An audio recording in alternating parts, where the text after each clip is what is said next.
So in the final session of today's lecture, I just want to talk to you briefly about focus as a business level strategy. And what we saw earlier on when we looked at the diagram and we looked at routes to competitive advantage is that focus strategy is that strategy which seeks to avoid competition. So it looks for an area in the market which is relatively unserved and where competition is lower. So a focus strategy is aimed at a segment of the market rather than the whole market. And initially, it requires a lower investment in resources compared with a strategy which is aimed at the entire market. And it allows specialisation and greater knowledge of the segment being served. And it also makes entry to a market less costly and more simple. So if we think about Nike, Nike today is a global business, a global corporation, which operates across multiple market segments in sports. So women's fitness, men's training, football, soccer, basketball, adventure activity. So those are kind of some of the core markets it actually looks at. But when it began, Nike began as, and if we were in a class I would ask you this, what did they begin as? Well, they actually began as a athletic shoe, so track and field running shoe manufacturer. That was what they did first. And then what they did is, so they developed with a focus strategy, so working with athletes and for athletes to develop running shoes. What they then did is they, in the 1980s, began to expand into basketball, and from basketball they expanded into football, and then they expanded into golf, and then they expanded into general fitness. So they've expanded, but they've done it in an organic and linked way. And we will talk about this in more detail when we talk about corporate strategy and how organisations decide which businesses to move in. And essentially they've got a choice about moving into businesses which are related and close to what they do, and that represents a less risky move, or they can move into areas which represent good opportunities but which they don't currently have any expertise or operation in. So Nike has followed a strategy of less risky organic related development than more risky unrelated development.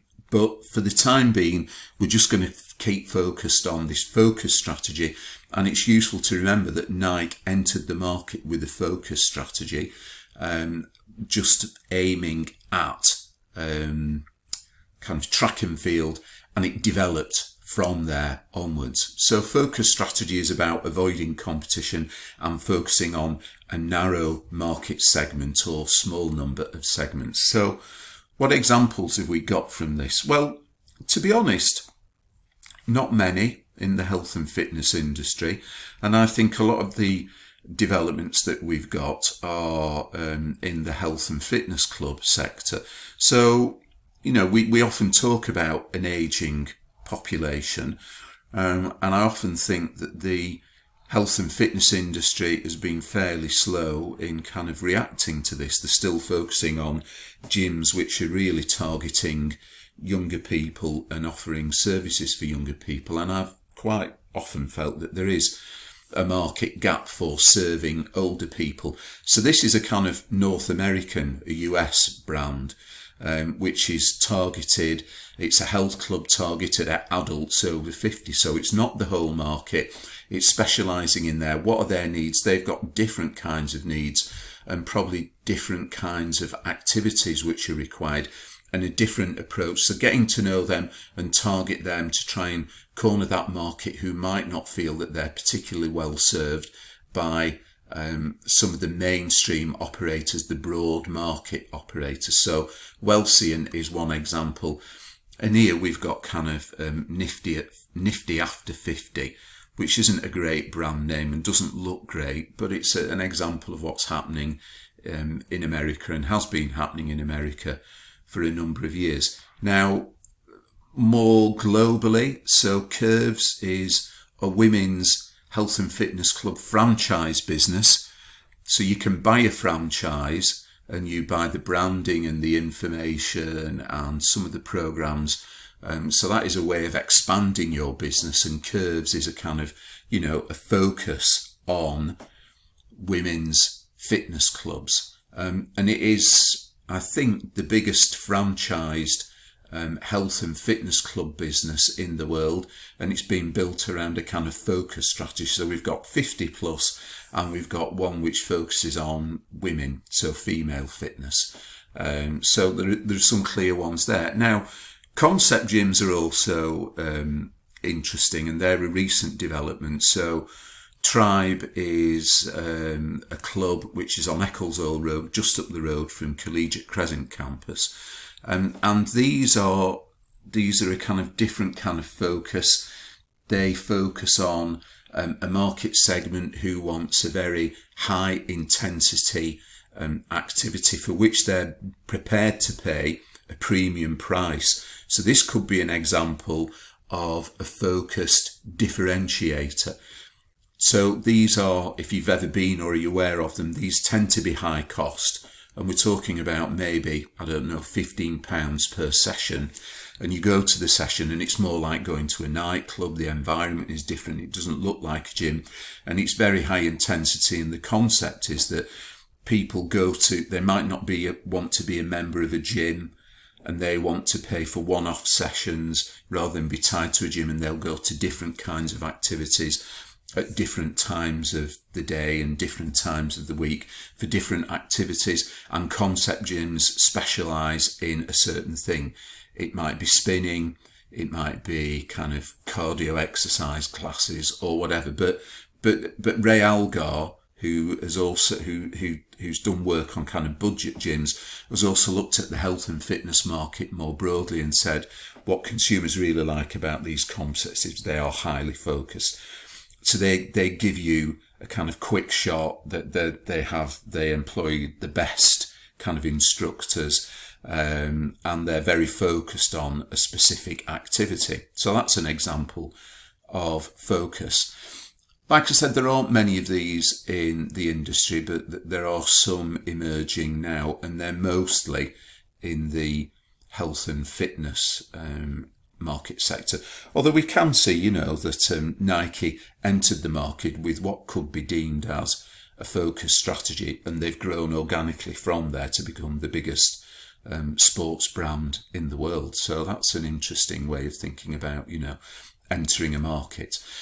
Now, one of the other things that I did mention earlier on when we talked about generic business level strategies, and hopefully this might be a bit clearer to you now, is that you can end up stuck in the middle. And what Michael Porter refers to as his bucket. So there's this kind of U-shaped bend here, where if we look at profitability as being high or low and market share as being high or low, what we can see is that cost leadership strategies generate high profitability by having low costs, which mean that, as we know from kind of a basic study of economics, if costs are low, demand is likely to be higher, and you are more likely to have a high market share.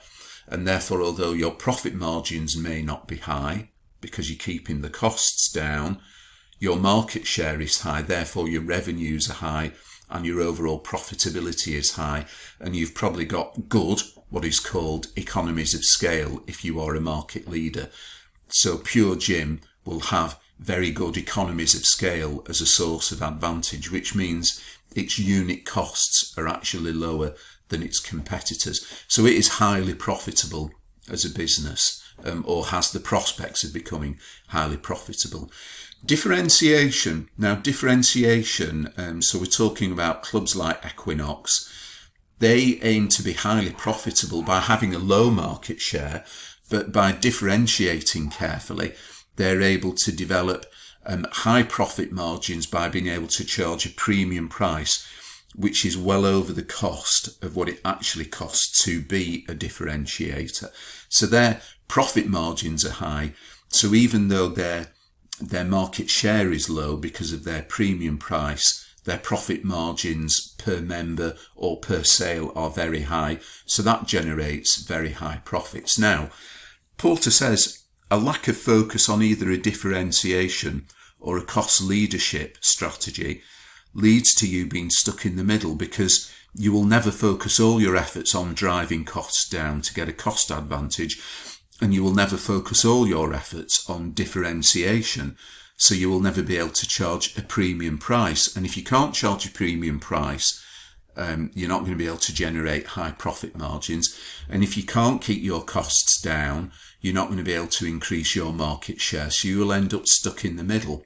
And Ray Algar talked about this a number of years ago. So way back in 2010, he identified that, we had mid-market operators, and this shows us 2010 with a kind of small, low-cost operator and a smaller kind of premium club market, but really a big mid-market. And what we've seen over the years is that the mid-market has been squeezed from the top and the bottom. I would actually say it's been squeezed far more from the bottom than it's been squeezed from the top.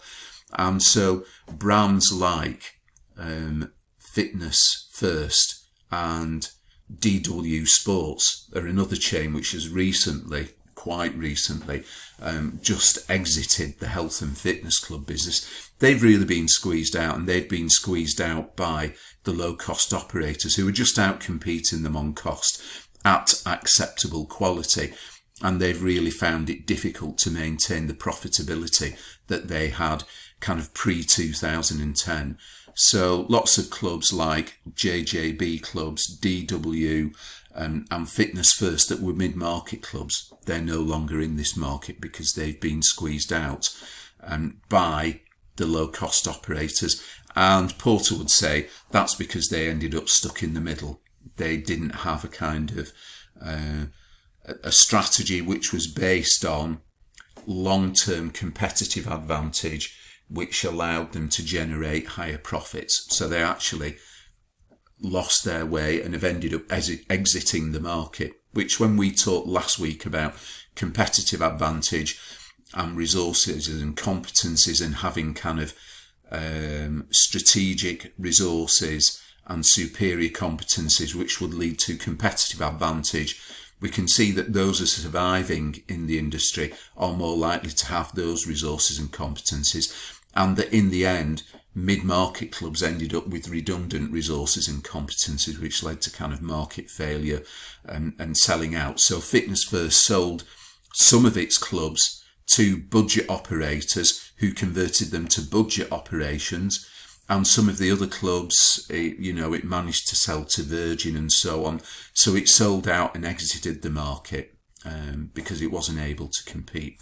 But that's maybe something I can talk to those students who are looking at fitness clubs more as we move through this module and as we talk about this in future weeks. So just some concluding comments. Now, obviously there's an opportunity in seminars in coming weeks if you are looking at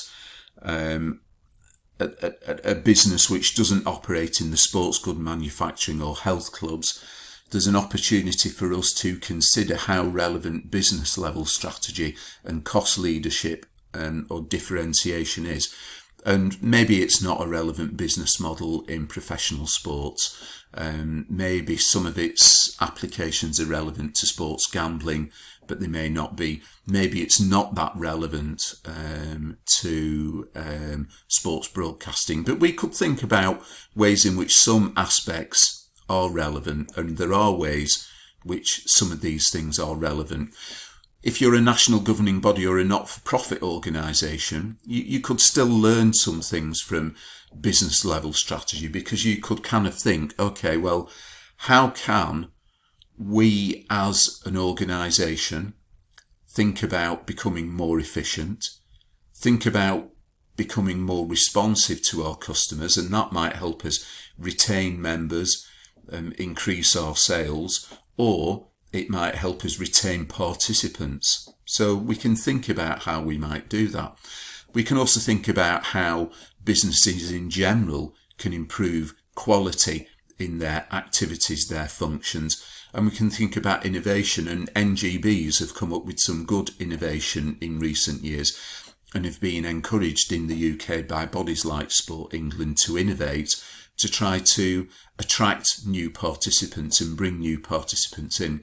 And there are some national governing bodies that have got success in this. So although there's been a focus on sports good manufacturers, sportswear and health and fitness clubs this week, some of the lessons really can be applied in terms of internal development strategies which focus on gaining resources and competencies to put you in a stronger position to improve your competitive advantage, to improve your ability to meet your goals. There is scope to consider these issues across a wide range of organisations. And so when I said to you that looking at internal analysis will help you understand the business processes that organisations go through to generate their products and services, whether that's looking at this from a value chain perspective or a functional analysis perspective, that helps us understand the processes that organisations go through. And layering on top of that, the 4 building blocks, that can help us understand how organisations can improve their operations or their activities in each of the areas or functions which they go through to produce their goods or services. So in looking at this, this really helps us understand how organisations do business and how they can get better at doing business. And there will be an opportunity to discuss this in relation to your assignment organisation as we move forward with lectures in the next 2 to 3 weeks. So that's the end of this week's screencasts, and I'll see you in seminars soon. Thank you.